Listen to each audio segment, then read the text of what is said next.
Welcome to City on a Hill Gaming, a tabletop RPG actual play podcast. To find out more about all our different shows, visit cityonahillgaming.com, check out our Discord in the link down below, or wherever you're listening to find podcasts. We hope you enjoy it. We'll see you soon. And she kind of pulls out, not quite struggling under the weight, but you can tell like this is sort of about as big a rug as she can probably handle these days. Okay. What is a relatively large mat. It's pretty thick and, more importantly, longer than the others by maybe a foot. Here, this one got away from me a little bit, but it should cover everything in front of you just fine. Oh, this is perfect. Thank you. Oh, no, thank you. If nothing else, if it doesn't sell, I don't have to take it back with me. Thank you, young man. Thank you. Well, listen. Have you got yourself a place to stay tonight? We were planning on staying at the Civic Hall up the way. Civic Hall's all well and good, but you know, it's well, if I know our mayor, he's going to do his best, but it's a cold, empty place. It's designed for meetings, not a home, and, well, I haven't had many folks at my home in quite some time. It's mostly just me and, well, you know, a little bug that I keep with me as a pet, but, you know, beetles only go so far as company. Present company accepted, of course, she says, kind of leaning around you and talking to your large pack beetle. Why don't you all stay with me tonight? The beetle kind of waves its antennae at her. I'll be happy to put you up, and if nothing else, bring a little cheer and a little fellowship to my old home. What say you? Welcome and accept your hospitality, madam. Thank you. Oh, thank you. I'm looking forward to it. You just come see me whenever you're, well, what do you say, around sundown? Should be able to close things up and head on. And don't worry about the stall. You don't need to take it down overnight. You shouldn't have, if you want to take your goods with you, that's one thing. But the structure itself, more than welcome to leave out for a few nights. As long as you keep it tacked down. And she glances over at Marion. You saw what we had to do with mine. And as she says that, there's another cold gust of wind just blowing down the street. Whew. If her tent starts to lift up a little bit, Archibald will just kind of discreetly stick a flipper over one of the feet of one of the legs, kind of bracing it. Sure. Thankfully, Marion did a good job. Okay. Good. You know, he's got that sorted out, but yes. This is actually like tracking like real world experience that I have doing outdoor craft shows with my wife. When I wrote down this idea, I immediately thought oh, Peter will know all about this. Oh yeah, I have tons of real world knowledge about this stuff. Absolutely. Cool. Okay. Yeah. Archibald will kind of smile and take his new rug back and get that all spread out, and he'll actually like go behind his little counter that he's got set up and make like a little sign that he sticks on his counter, says, you know, like rug from, you know, local artisan, and kind of like saying where it's from and stuff, and asks me about the rug. Sets that out. So all right. I would think now that Archibald's all set up, Marion starts feeling that kind of strange pull that he gets every now and again of like, I'm probably here for a reason, and I don't know what that is, so I'm just gonna wander through the stalls and see what happens. Grant, before we move on to this scene, she did hear me out and consider it, so should I give up my token here? No, well, okay, so let me double check. Sorry, peddler. Well, who are you giving the token to is the thing, right? That's for a player-to-player kind of thing. And that's that's why I would be giving players taking on the role of NPCs is helpful, right? Okay. Because then you're giving somebody a token to do something with. But I think this certainly, if nothing else, comes under the trade for one of your wares. Yeah. So, you made a equitable trade, and you've asked for hospitality and received it, and if nothing else, I think that gotten the hospitality in return for your die, as well as a fairly nice looking mat. Hopefully it'll be cleanable. Because I'm sure she'll be happy to tell me what to do to clean it. Yeah, so absolutely. Yeah, I think you're good to go there. You're fine as far as keeping the token. People's feet will not be quite as cold on the cold ground around here, which was also part of his goal. Honestly, you get a couple people stopping in front of your stall just to get their feet out of the mud for a moment. It's nice. But Daniel, you were saying that Marion is wandering about a bit. Yes. What you finding? Well, I think so as Marion's wandering, I think he's going to hear a I would say like a little girl crying, like a little snowshoe hair girl crying. Mm-hmm. And probably see what he can do to help. It's like it's a pilgrim, like one of those things where I'm like I feel like I might be needed somewhere. With one of the one of the spirits just kind of pushing me in a direction. Okay, sounds good. So you've got a little snowshoe hair girl. How old, roughly speaking, are we talking? Like in human terms? In human terms, I would say like 5 or 6. Okay, gotcha. So quite young. She kind of looks up at you, sniffles a bit, wipes her face. Sorry, mister. Oh, hi there, little one. Are you lost? Well, no, I'm not really lost. I'm just, my friends aren't, I wanted to meet a friend to play today, and he's not here, and I'm kind of lonely, and I wanted to play with him. Oh, well, I'm sorry to hear that. How old is Pebble? Definitely older, right? That's a Pebble question.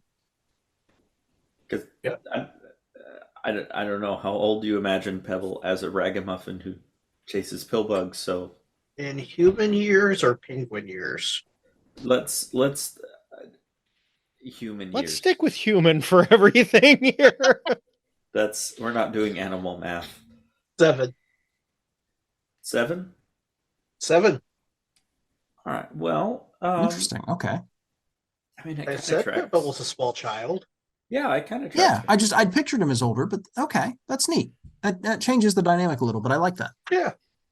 Just kind of the mental dynamic I had in my head, which is not yours, and Pebble's all yours. So, well, if you are looking for friends to play with, I think there's someone back there by the giant stag beetle that's found some pill bugs.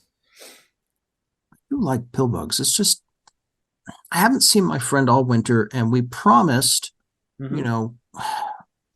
we promised each other, on Candle Feast that we would meet in the out here when Tilswell came, but I haven't seen him since we got out here, or since we all started really setting up the stalls and being out in the town again. Well, I tell you what, little one, why don't we walk together out here amongst everybody and see if they happen to show up? Maybe they will. And I am going to, in my some things you can always do, I'm going to place my fate in improbable coincidence and have it work out. Okay, I like this. So you're wandering. Pebble, is she starting to warm up to you a little bit? Or, because the nice thing about kids is they feel things really strongly, but they're weakly attached to those big feelings. They give them up pretty quickly. Mm-hmm. So I would say, this is getting pretty comfortable with me, pretty warmed up to me. Okay. I might just to kind of ease things a bit, or maybe pass the time while we're walking, I might take out my flute and play it. Nobody think about how a caribou plays a flute. It just happens and works. That was nicer than what I was thinking. If you want to be particular about it, maybe panpipes. Ooh. I like this. So I'll just kind of play my panpipes to pass the time as we're walking through the market. There you go. Because it does two things. One, it keeps me, a pilgrim, from looking sketchy, because I'm drawing attention to myself. And two, means people are looking at us, and so increase the probability. Are you playing to the same beat as all the other workers are singing their various songs too, or are you purposely going to a different tune to make yourself more seen? No, I'm 100% playing along with everyone else. I couldn't even fathom trying to play something in a different beat and pitch than what's around me. That hurts me, Daniel, the player, to think about. Delightful. So let me ask someone else then. And let's see, we've heard from, Ryan. How does this work out? If this improbable coincidence does work out. Oh, that's true. What happens?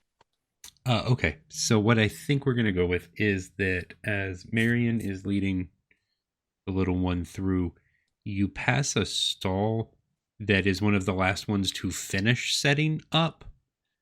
And that happens to be where the little one's friend is, and they couldn't leave yet because they were having such a hard time getting the stall set up. So they've been stuck in the stall this whole time. Right. What's their? Are they there with family then? Yes, parents. Cool. And she happens to pop her head up above the booth right as Marion and the little one walk by, and she freaks out. He. I think we he. Sorry. Yes. Yeah. Sorry. He freaks out.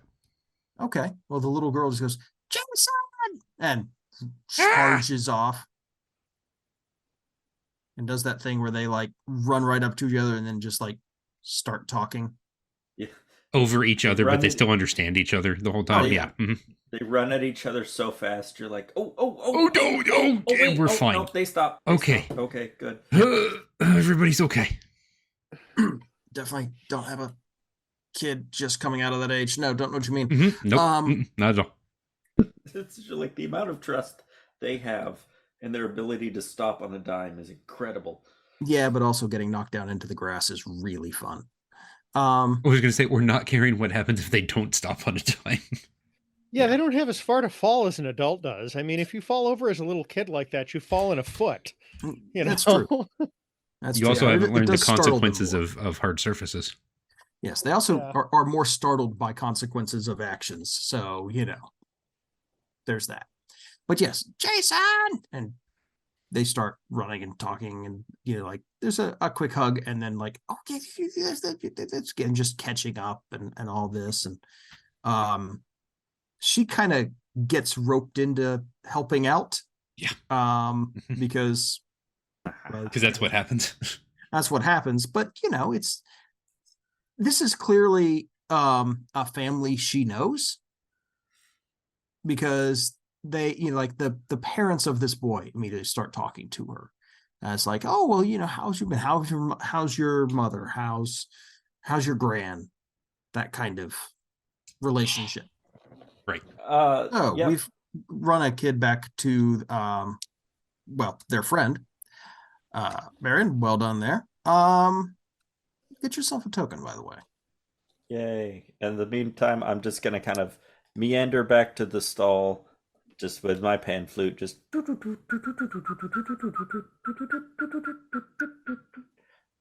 Okay. Very good. Very good. I think we can skip forward a little bit here.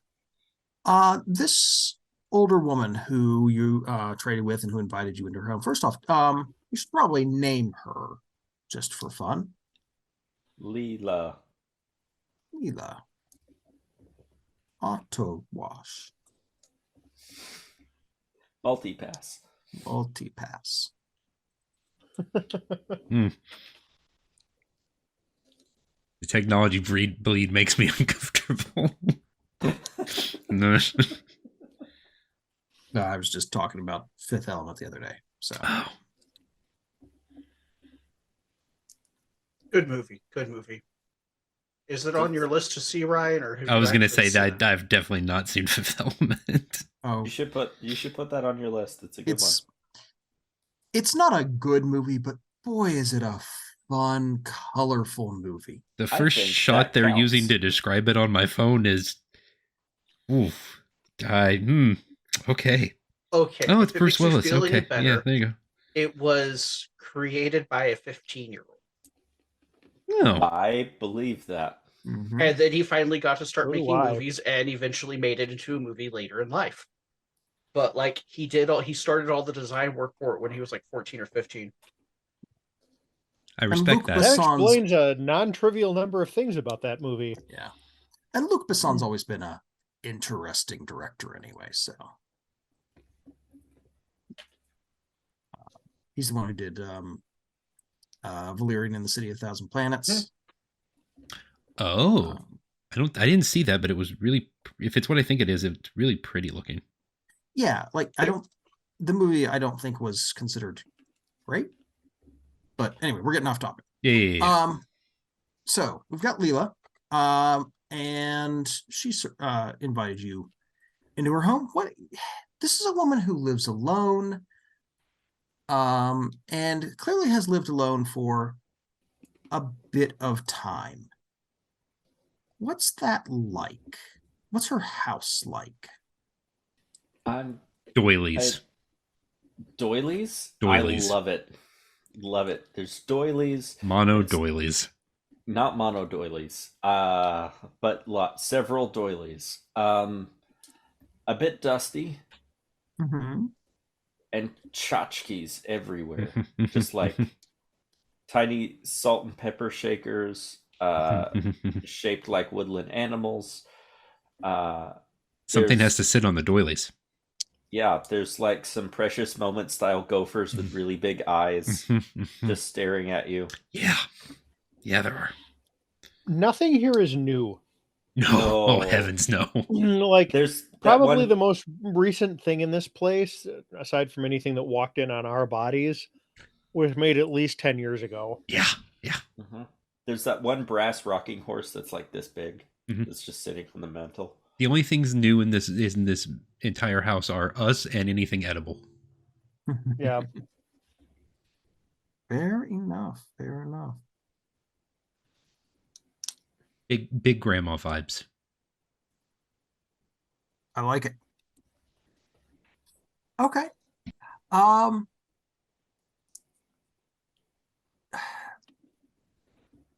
Does she have much evidence of hurting for being alone for some time, or has she settled into that fairly well? I'm going to say she's settled into it, and this morning was just kind of rough. Yeah, I think I would say by this point she's comfortable. She has rooms. And she has 3 of whatever the pillbug equivalent of a cat is. Okay. If pillbugs are dogs, then whatever the pillbug box elder bugs. What are they? Box elder bugs. Hold on, I'm going to have to Google they're this. found up here. They're like these little red and black bugs. They kind of look like lightless lightning bugs almost. We refer to them as the North American harmless bug. They just kind of walk around and wave their little antennae, and they're just kind of cute. Okay. Nice. Yeah, that's fine. Yeah. Yeah, that sounds good. Do they fly? It looks like they should, but yeah, I think so. It but also not looks very like penguins often. should fly. That's also true. I feel like they should fly, though, because cats always land on their feet, so these have to have a way to always land on their feet. Okay, so maybe these are more like a trio of parakeets or other intelligent sort of birds that are sort of inquisitive and hanging around, but kind of getting in, like poking around at you and just sort of being like, "Hey, what's up?" Oh, wait, did they actually talk? No, goodness. No. Oh, okay. I was like, I find that unsettling. They have that like curiosity. It's a bit cat-like, but they're also, up and about, and they're okay. They're less like constantly underfoot. Okay. Excellent. I had this image in my head of walking into a house for the first time and someone's parakeet starts questioning me like your first dates, like your date on the first date when you pick them up's parents do, but it's just a parakeet sitting in a cage just like, so how are you? What are your intentions? Yeah. That show's just like, oh, no, I don't want them to actually talk. That's not good. Will you have them home by 11? Yes, sir. Cool. I like it. So doilies and other stuff. The house is in fairly good condition. Clearly, how big a house is it? She said you've got a couple of rooms for folks. Is there evidence of a past life anywhere in those rooms? A couple kids. Yeah, Kids? I'd say they're made up more like guest rooms now, but like you can kind of tell that it was like, oh yeah, these used to be kids' rooms, but they're guest rooms now. Definitely like new, big fluffy feather ticks on the beds. Like the big fluffy feather padding. Guess I know Right. we have animals and not like a tick that's like made out of feathers. Not that. Yeah. Okay. Good. Glad to hear that. Mm. All right. Cool. All right. You all settle in then, spend the night. She's maybe a little chattier than you would have expected, but it's the first time having friends in the house, or at least acquaintances in the house for some time, and she's happy to stay up, drink some tea, and just sort of talk about Berryford and that sort of thing. And you know what I can always do? Chatter away. Oh, yes, absolutely. And it turns out this is a pretty good place to stay for a few days. Does anyone have any business to take care of in Berryford other than Archibald's trading with folks? I think Bria's business was guiding to here and guiding to wherever is after Berryford more than doing anything while we're here. Okay. That's fair. Archibald fair. specifically did have some like more detailed trading to do with Perry, so he needs to do that at some point. Sure, absolutely. Very, very feasible. Ryan, does Bria need to go and talk to any of the folks around here to kind of find out what the roads are like or find the route past Berryford, or are you just, is this an area that you know already? No, definitely the area past I need to ask questions about. Okay, cool. Absolutely. So you definitely have a couple days to do that then. Pebble, how are you spending your time? We're not just playing with the local wildlife and saying hello to saying hello to possible new friends. Mm-hmm. Kind of sneaking around and keeping a distant eye on some of the people, trying to get a good look at their eyes. Sure. Sounds good. And wherever Bria is, one eye is on whatever she's doing, and one eye is on making sure Pebble's not doing anything Pebble's not supposed to be. So everything Pebble does. Gotcha. More or less, yeah. Mm-hmm. All right. Very That's good. the expectation. Hey, put that figurine down. Put that thing back where it came from, or so help me. It's one of the greatest lines in that movie. I think one of the things that Marion is going to do is because we are at Berryford and because they have this wonderful market set up on this bridge that I believe we decided spans a glacier. I'm going to take a moment, wake up very early one day, and I'm going to go out to the bridge and I'm going to be on the bridge and just watch the sun rise as it comes up over the glacier. And I can watch the light scatter across the ice and dance in a very particular show that you're only really going to get here. I'm just going to bask in it and just going to appreciate the moment, that all the little moments that kind of lead you to a place like that. Absolutely. Sounds delightful. Anything interesting about that other than what you've described? Any details you want to add? What color is the light coming off of these mountains and that glacier? With the sunrise, the warm tones there, the cool tones of the ice, what do you end up with? So it starts with this orange and then pinkish kind of salmon colored hue that as the light begins to scatter through the ice, and then as it begins to rise, those oranges start clashing with the reflection of the just the blue of the deep blue of the sky, and so you get that wonderful, like almost spalting of orange, like rippling through these very deep blues, and it's just kind of this very almost like surreal kind of painting. Fabulous. Go ahead and take that token if you haven't already. Yes. Or basking in the grandeur of the world. Yes. And I don't know. I'll have a moment of like slight melancholy that there doesn't seem to be many people that want to be up early enough to see that. Or they're all taking it for granted, perhaps. Yes. Yeah, understandable. The other thing they seem to be taking for granted, frankly, is the bridge. It's dirty. It is in need of a thorough scrubbing. There don't seem to be too many people who have been using it yet.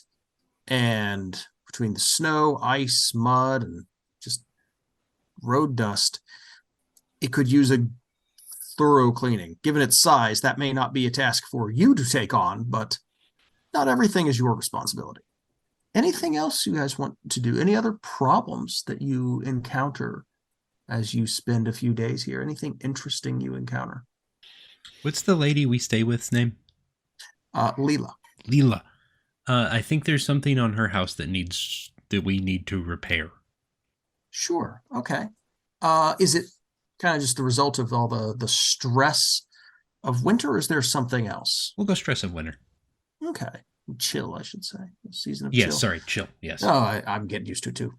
5 seasons is a different paradigm. 0 chill.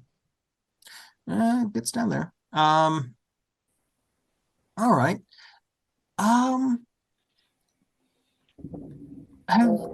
any of you worked? Do any of you have like some manual labor skills that might be applicable here? And here I don't mean like something on your character sheet. I mean just like a background of a thing. Do you have experience working with any of this, or is this something that you can just sort of find somebody to help with and then you lend a hand, or just see that it gets done? What's the approach here? Bria is quite literally the hold the flashlight person. Okay. Professionally. Very good. So that's what she'll be doing to assist. And like Archibald nails, tools, and anything else forged from melted down weapons is one of his trade goods. Mm-hmm. So I feel like he's got at least some basic skills using the stuff just so he can demonstrate it without embarrassing himself. That sounds good. Now, of course, you have the added complexity of the fact that these buildings are largely constructed out of pipecrete. Yeah. Yeah, so this isn't like I can just, nail some extra shingles on here. It's got to figure out how to get that installed, and well, we need to find somebody. We need to find a picrete maker. Fair enough. Or at least somebody to work on this. There should be a local somebody. One would assume, with all of the construction made of this stuff around. So yeah, why? Sure. Why don't we just? We'll find a Pykrete person. Well, we can make this happen. Sounds good. I have a suggestion for the Pykrete person. Sure, go for it. It's a beaver. Love it. Makes sense. Creates the sawdust himself. Here for it. There you go.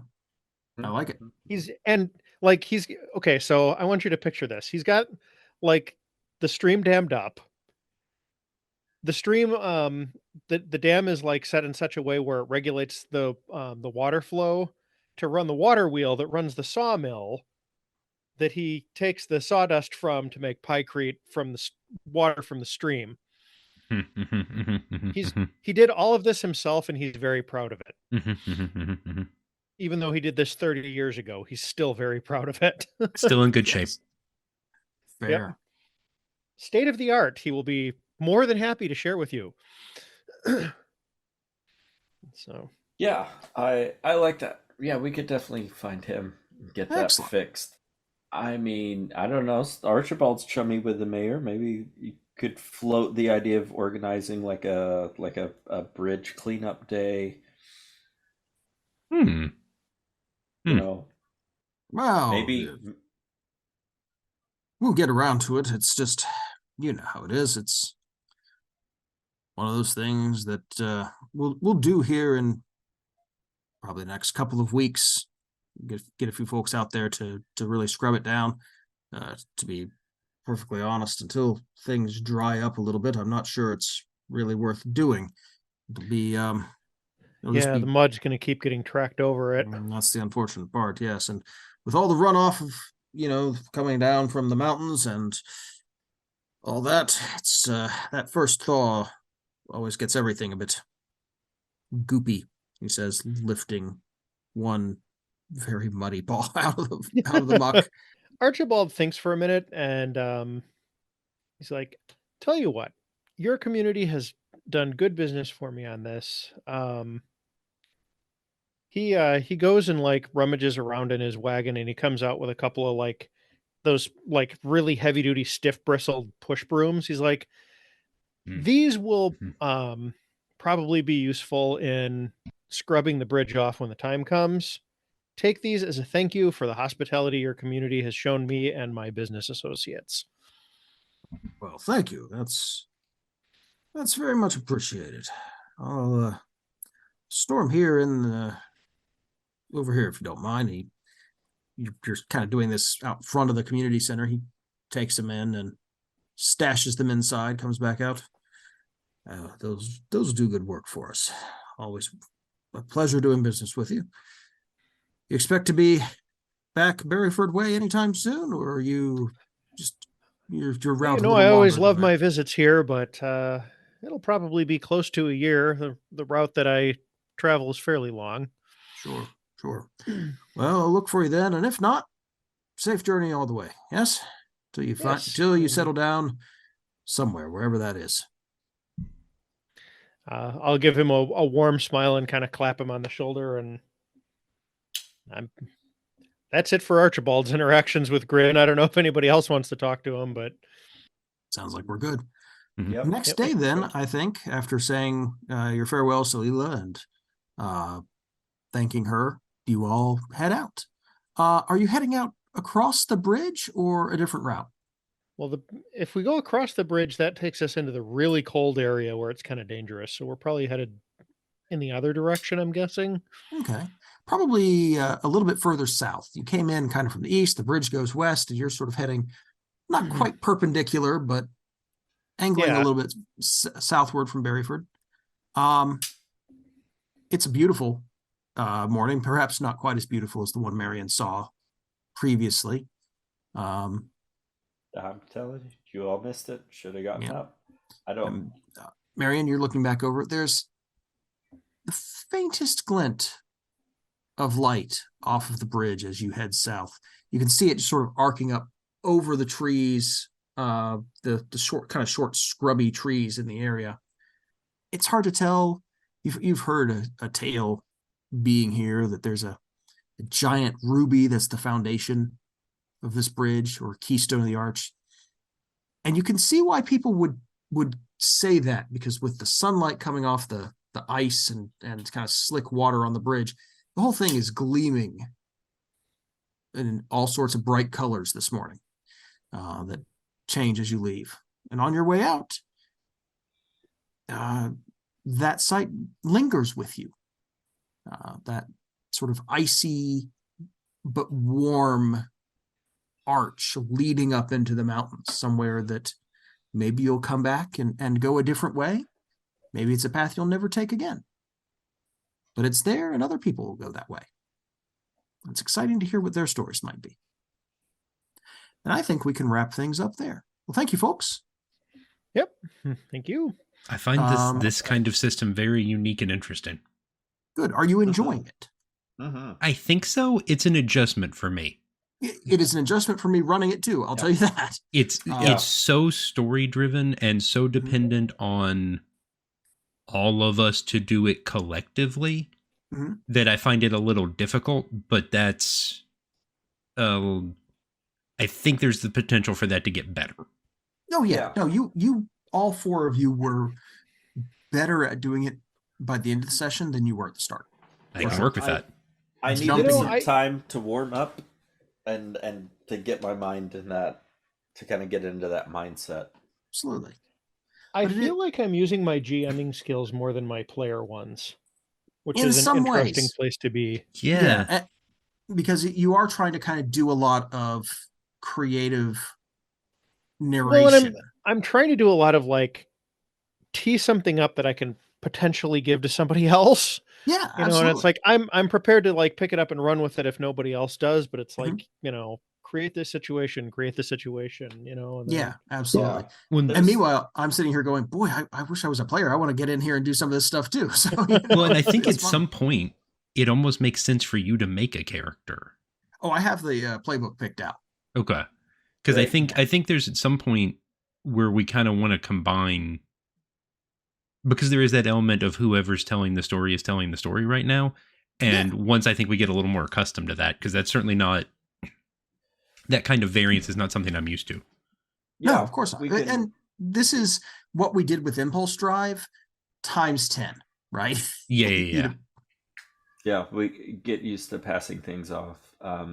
I think it might not hurt before we record the next session to do like, part of me hates saying this, part of me doesn't, to do like an improv game to warm us up, to get used to like being able to introduce having that conversation. Each other. Yeah, because I very purposefully at one point like literally said the words yes and right, because I'm trying to get myself like back into that mindset where it's like, yes, we're gonna be playing off of each other and not be afraid to introduce details and just say things are true and then worry about why they're true later. Right. And I do want to call out the first scene we had with trying to help the young bumble herder in the market, because hey, you know, how does this go well? And I don't remember who responded with it, but it goes well at first. It was Greg. That was definitely Greg. Greg, that was a great setup there, because it's establishing a lot with just a few words and leaving a lot of room for people, but also giving direction at the same time and giving people things to work off of. And that was excellent. It's yes and, but where you have something that and describes. Yeah, it's one of those yes, but like it's a very rare instance where things can go right, but also they don't. Yeah. And it leaves it open to go somewhere else. Sure, absolutely. And I think you all did very well, and I think I did okay with this too, trying to run, quote unquote, this game. Not trying to ask, does this work? which is kind of the classic D&D trad game, do I succeed, do I fail question that we answer with dice or other mechanics. Right. But there's a lot of what is this like? Who is here? What do I see? And that's a big step past that trad game paradigm. Because it's the only thing I really know, so that's the only way I really know how to respond. Well, sure. And this that's what we all trained with. This wants you to do exactly not that. It's like, I would like to attempt to, and then... Okay, you do. And now what? Yeah. And that's where I struggle. I want to be able to attempt things and have them be meaningful one way or another. And it's sometimes because you all played Impulse Drive and I didn't. I did not either. Yeah. Oh, that's true. Very general, you all. This is fair enough. But it was, you know, any time that you roll or do something, it's to change the status quo. Because I did listen to the intro session. So it's interesting with our characters. Sometimes there is no status quo to change. Sometimes there is, and like, I don't know. Yeah, you just kind of have to go with it. And it's very different being in a position where anybody can establish a status quo that they want to see changed in some way, for sure. Yeah. So how, I guess, is it just our decision if something fails or like doesn't work? Yeah, because absolutely. Or somebody can step up and say, well, you know, what if this happened? Because that would be an interesting complication. I like what if this happened. I like because I know that we can use tokens to make things go our way. Yes, to certain degrees, absolutely. But when you don't have them, I'm not entirely certain what happens when you're trying to accomplish something. Well, at that point, you're doing other things in a scene to get those tokens, right? You can you're working your way around to it. Yeah, you can speak on a subject. You can enjoy something. You can just do a kind thing. You can find a spirit and leave a little offering for them. Inconvenience yourself for somebody's benefit. That kind of thing, right? There's all these little ways to earn tokens, and then you spend those to provide some solution or some solution for an aspect of a problem, not necessarily the whole problem, but an aspect of a problem. Depends on the size of the problem, right? And the point is, we're all trying to tell a sensible narrative, right? This is if everybody's like, and I pull out my Deus Ex Machina gun, that's it kind of defeats the purpose, right? We all have that. We're telling a story together. We don't need to bring that into the story. You know what makes every improv scene way more interesting? A gun. Yeah, sure. Let's go with that. Nope. But yeah, so anyway, I will say that like the fact that this game almost explicitly doesn't have violence and conflict as part of what's going to be going on, or at least I should say conflict is probably too all encompassing. Violence and strife as stuff that's going to be going on. It's interesting because like for a big chunk of the session, the fact that I have helped my wife set up a craft booth many times was shockingly relevant to play. Like, it kind of has you accessing parts of your knowledge and experience that other games don't, because its paradigm is so different. And that's good, I hope. Yeah. Oh, very definitely. But that's one of the things that makes it a different experience than some of the other stuff. And I will tell you, when I sat down to come up with a list of like potential problems if people got stuck coming up with stuff, and I wrote down like 7 of them just to kind of have something to throw out there, and you guys hit 1 or 2. 80% of the ones I first came up with were either video game style fetch quests or like something that would need to be solved by adventurers, and I kept having to be nope, not that, not that, working my way down to a more pastoral and more humble set of problems to start with. And there will be some bigger things along the way, perhaps, but they aren't the kinds of things that are solved in that way. And learning to set up that scenario is just as difficult in many ways, because it's weird and complicated to come up with things like it sounds simple, but it's very difficult to be like, okay, so what's one of the big problems facing this community? The bridge is dirty. We're not everything's an MMO side quest. Yeah, exactly. Yeah. Like community problems and personal problems that cannot be solved in all the ways I have learned to solve game problems for 20 years. Right. I mean, I started with D&D and Shadowrun. So, you know. At no point am I picking up a handful of dice to solve a problem. Right. Or a fistful. And it's very confusing to me. Yes. What do you mean you can't get the bridge clean if you collect 20 rat pelts from the sewers? Yeah. Or, exactly. Oh, wait, this is Shadowrun? We blow it up. So, you know. You didn't need that bridge. Clean. That bridge is not necessary. It's clean now. It's perfectly clean. Mhm. There's no dirt left on the bridge. It's all right. Mr. Johnson was going to betray us anyway. I hacked the terminal, and now the bridge is clean. So, This is accurate. So one of my favorite recent animes I watched is called Farming Life in Another World. It's an isekai. Mm-hmm. It is about a dude who dies, and he gets put into another world. And whenever he's put in the other world, he is told he can be given one thing to help him in the other world. And he's thought about it. And because his life was so hectic and so crazy, he just wants to make a farm. Nice. And in doing so, he builds up a community in the forest. Just passerbys come and join him through various reasons. They get picked up or they join in, and he builds out this entire village in the forest because he just wanted to be chill and farm. What? Excellent. Is this Stardew Valley? Essentially, yes. I think what you actually... I mean, there's a lot of healing anime out there that's delightful like that. What's it called, Anyway, Greg? Farming Life in Another World. Farming Life in Another World. Okay. So does he get hit by a bus or a truck or? I don't remember what kills him, but I'm pretty sure it's a truck. It's always a truck. Yep.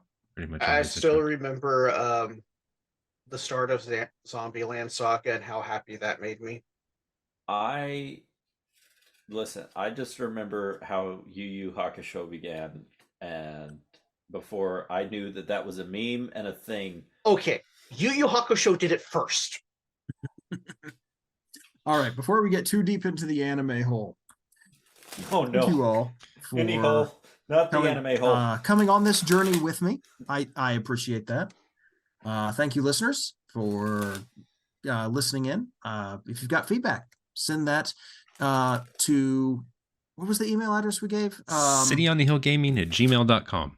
No, the one for or Cameron at onegeek411.com. I don't actually know. I actually don't know what his. I don't think that's actually their email address.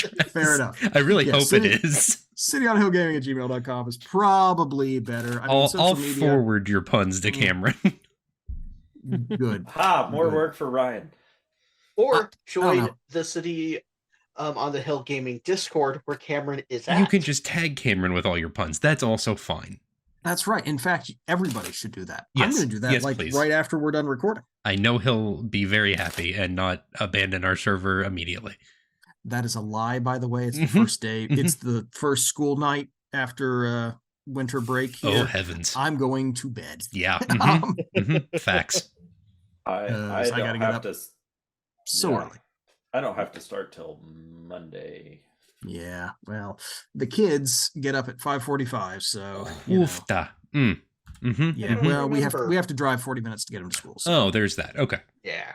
And elementary school is early. Yeah, it is. Good night. Thank you, listeners. It's much appreciated. Thank you, Ryan. Yes, Greg. sir. Thank you for doing it, sir. Thank you, Peter. Thank you very much. Thank you, Daniel. Who? It's been a real pleasure, and I'm looking forward to doing more of this. Yeah, it's very relaxing. Good. That is very true. Yep. Facts. Very nice. Indeed. All right. Thanks for Ryan, listening. you wanna? And y'all have a blessed day. Thanks for listening to City on a Hill Gaming.